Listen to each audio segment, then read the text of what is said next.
মৰমৰ ছাত্ৰ ছাত্ৰীসকল তোমালোকে চাই আছা মানৱতা ইউটিউব চেনেল। আজি আমি অনুশীলনী 4.2 4 নম্বৰ অংকটো তলৰ সমীকৰণবোৰ সমাধান কৰা। গতিকে এই গোটেই কেইটা সমীকৰণ আমি সমাধান কৰিম। একদম সহজ পদ্ধতিতে আমি সমাধান কৰিম। তোমালোকে প্ৰথমৰ পৰা শেষলৈকে চাই থাকা।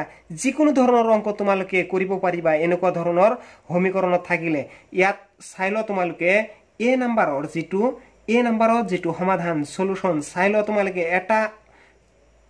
এটা কৰি দিও একদম সহজ পদ্ধতি। ইয়াত কি আছে 10p ইকুয়াল টু কিমান আছে 100 10p ইকুয়াল টু 100 এতিয়া চাই লোৱা তোমালোকে ইয়াত p আছে কি 10 ৰ লগত p আছে পূৰণ। গতিকে যদি পূৰণ থাকে তেন্তে হোফালত গৈ কি হয় হৰণ হয়। যদি পূৰণ থাকে হৰণ হয়, যদি হৰণ থাকে তেন্তে পূৰণ হ'ব। গতিকে তোমালোকে চাই লোৱা ইয়াত আমি p ৰ মান বহাই দিলো। p লগত ইয়াত এটু কি আছে এটু আছে ইয়াত পূৰণ, হিটু সাইডত কি হ'ব হৰণ। গতিকে 100 ডিভাইডেড বাই 10। গতিকে চাই লোৱা এইটো শূন্য কেনসেল। এই 1 10 ৰ মাজত কেইবাৰ যায় 10 বাৰ। চাই লোৱা কিমান সহজ পদ্ধতিত অংকটো কৰি দিলো। মানে p ৰ ভ্যালু কিমান বাহিৰ হল 10। একদম ইজি। এতিয়া তুমি বি নম্বৰ অংক এ নম্বৰ অংকটো কৰিলে তে বি নম্বৰ অংকটো তোমালোকে চাই লোৱা। বি নম্বৰটো কেনেকুৱা ধৰণৰ হয় ইয়াত দিয়া আছে। বিৰ আমি সলিউশন কৰিম। বি নম্বৰ অংকটো চাই লোৱা তোমালোকে ইয়াত যেহেতু দিয়া আছে 10p চাই লোৱা তোমালোকে 10p প্লাস 10 ইকুয়াল টু 100 তেন্তে এনেকুৱা ধৰণৰ 10p প্লাস 10 ইকুয়াল টু কিমান আছে 100। এটা আমি সমাধান কৰিম। এটো 10p টো আমি ইয়াত ৰাখি দিম। চাই লোৱা তোমালোকে প্ৰথমে প্লাস আছে হেতু হোফালত গলে কি হয় মাইনাস হয়। ইয়াত 100 ৰ পৰা কি হ'ব এই 10 টো মাইনাস হৈ যাব 10 মাইনাস হৈ গল। চাই লোৱা তোমালোকে একদম ইজি পদ্ধতিতে আমি অংকটো কৰি আছো। ইয়াত এই 1 ৰ পৰা 10 গলে কিমান থাকে 90। এতিয়া তোমালোকে চাই লোৱা ইয়াৰ মান কিমান হ'ব p ৰ ভ্যালুটো আমি বহাই দিম। চাই লোৱা এই p এটোৰ লগত 10 লগত আছে কি পূৰণ, হেতু সাইডত গলে কি হ'ব হৰণ হ'ব। অৰ্থাৎ 90 ডিভাইডেড বাই কিমান হ'ব 10 90 ডিভাইডেড বাই 10। এতেকে কি হ'ব এতিয়া তুমি p ৰ মানটো বহাই দিয়া। এতিয়া তুমি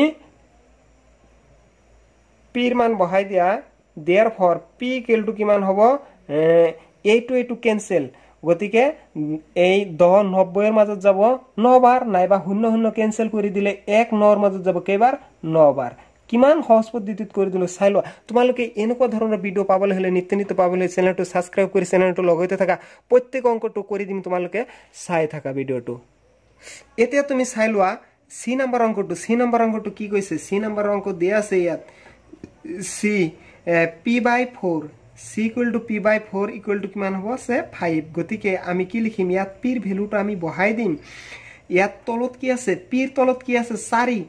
আমাৰ বাহিৰ কৰিব লাগে কি প্ৰত্যেকটো ঠাইতে আমাৰ p ৰ মান বাহিৰ কৰিব লাগে, q ৰ মান বাহিৰ কৰিব লাগে, এনেকুৱা ধৰণৰ মান s ৰ মান বাহিৰ কৰিব লাগে। গতিকে p ৰ মানটো আমি বহাই দিলো। এই তলত কি আছে 4 মানে তলত যেটো আছে এটো 4 এটো কোৱা হয় হৰ। এই হৰটো যদি কি থাকে এই p ৰ লগত হৰটো কি আছে হৰণ হৈ আছে। হৰণ থাকিলে হেতু সাইডত গৈ পূৰণ। গতিকে 5 * 4 চাই লোৱা তোমালোকে একদম সহজ পদ্ধতি আমি অংকটো কৰিছো। 5 ৰ লগত 4 পূৰণ কৰিলে কিমান হয় 20। এইটো ভ্যালু বাহিৰ হৈ গল p ৰ ভ্যালু হল 20। তোমালোকে নিশ্চয় বাহিৰ কৰিব পাৰিবা এনেকুৱা অংকবিলাক। চাই লোৱা এতিয়া আমি ডি নম্বৰ অংকটো কৰিম। একদম সহজ পদ্ধতিত ডি নম্বৰ অংকটো আমি এতিয়া কৰিম। ডি নম্বৰ অংকটো চাই লোৱা p ডিভাইডেড বাই কিমান আছে 3 ইকুয়াল টু কিমান আছে 5। গতিকে আমি সলিউশন কৰিম। এতিয়া p ৰ মানটো আমি বহাই দিলো। এইটো আছে তলত পূৰণ, হেতু ইয়াত আছে হৰণ, হেতু ঠাইত গলে কি হ'ব পূৰণ। গতিকে 5 * 3 therefore p ৰ ভ্যালু কিমান বাহিৰ হল 15। এতিয়া আমি ই নম্বৰ অংকটো কৰিম। বি সি এতিয়া ডি নম্বৰ অংকটো কৰিলো। এতিয়া আমি ই নম্বৰ অংকটো কৰিম। ইয়াত কি দি আছে চাই লোৱা তোমালোকে ই নম্বৰ অংকটো 3p divided by 4 equal to কিমান আছে 6। গতিকে এটো চাই লোৱা আমি সলিউশন কৰি আছো। ইয়াত 3p টো আমি ইয়াত বহাই দিলো। 3p আমি লিখি ললো।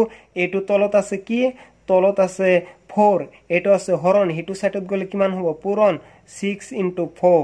গতিকে চাই লোৱা তোমালোকে ইয়াত p ৰ মানটো বহাই দিলে কি হ'ব 4 6 গুণ কিমান হ'ব 24 6 এর লগত 4 পূরণ করলে 24 আর এটু আছে কি পির লগত এই 3 আছে পূরণ এটু হিটু সাইডত গেলে কি হ'ব হরণ 3 এতিকে তুমি নিশ্চয় অঙ্কটো করে দিব পারিবা p = এই 4 এই 3 24 মাজত কেইবার যায় 8 বার 8 গতিকে অঙ্কটো হৈ গল একদম সহজ পদ্ধতিতে অঙ্কটো কৰি দিলু এনেকুৱা ধৰণৰ প্ৰত্যেক অঙ্কটোই আমি কৰিম তোমালোকৰ নিশ্চয় ভাল লাগিছে ভাল লাগিলে নিশ্চয় চ্যানেলটো সাবস্ক্ৰাইব কৰি দিয়া লাইক কৰি দিয়া পাৰিলে তোমাৰ বন্ধু বান্ধৱীসকলক এই শেয়াৰ কৰি দিবা এতিয়া এক নম্বৰ অঙ্কটো চাই লোৱা এক নম্বৰ অঙ্কটো কি 3s = -9 এটো আমি সলিউশন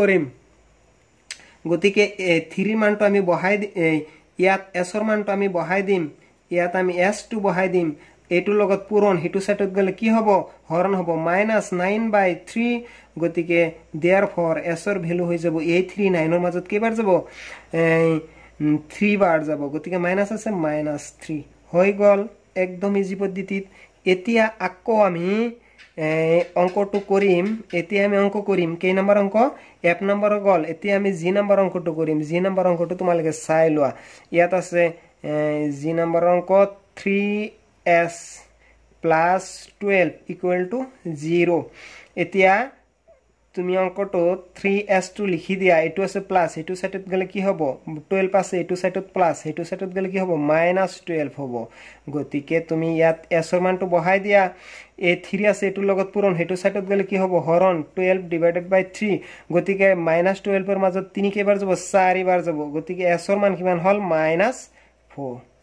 বুজি পালা নিশ্চয় এতিয়া কেই নম্বৰ অঙ্ক জি নম্বৰ অঙ্কটো আমি ইতিমধ্যে কৰি হেক কৰিলু জি নম্বৰ অঙ্কটো আমি কৰিলু এতিয়া আমি অঙ্ক কৰিম h নম্বৰ চাইলো h নম্বৰ অঙ্কটো কি হ'ব h নম্বৰ অঙ্কটো 3s = 0 গতিকে ইয়াত s টো ৰাখি দিলা 3 0 লগত পূৰণ কৰিলে কিমান 3 * 0 পূৰণ কৰি দিলে কি আলটিমেটলি এটোৰ ভ্যালু হৈ যাব 0 গতিকে এটোৰ ভ্যালু 0 হৈ গল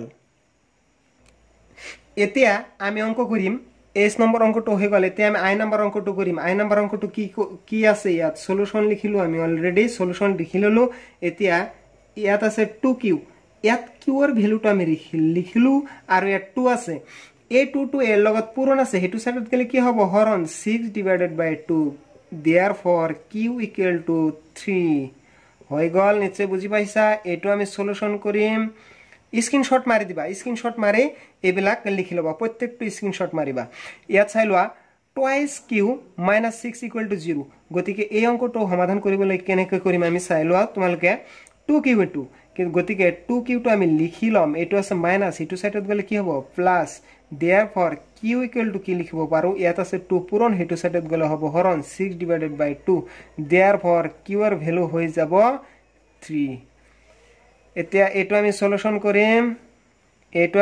কৰিম 2q + 6 গতিকে 2q লিখি ললো +6 হেতু সাইডত গলে কি হ'ব -6 therefore q = কি হ'ব q = -6/2 কি হ'ব 2 হ্যাঁ -6/2 এতিয়া q এর ভ্যালু হৈ যাব -3 এতিয়া আমি আহো একদম অন্তিম নাম্বার কোশ্চেনটো আজি ইয়াতে হেক কৰিম চাইলো তোমালোকে ইয়াত কি আছে